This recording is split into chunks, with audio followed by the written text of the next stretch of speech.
Today I'm going to show you how to use a film burn overlay in DaVinci Resolve. Let's get started. Over here in the media pool I downloaded from the internet film burn.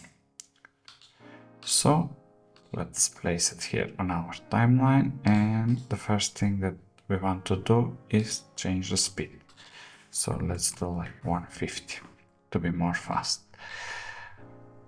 I want this portion, so let's cut whatever we don't need. So this portion over here. Now place your playhead in between both of the clips where you want the transition to happen, and place the film burn effect.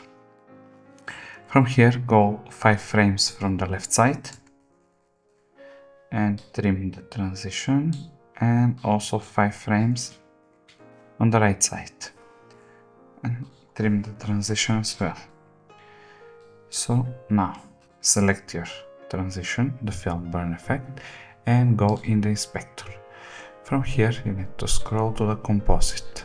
On composite mode we need to search for screen. There we have it. And let's dial it down a little bit, maybe like 80. Yes, this is fine. So let's review it now.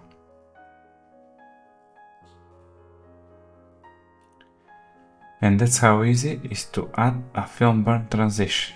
Thank you so much for watching, and see you in the next video.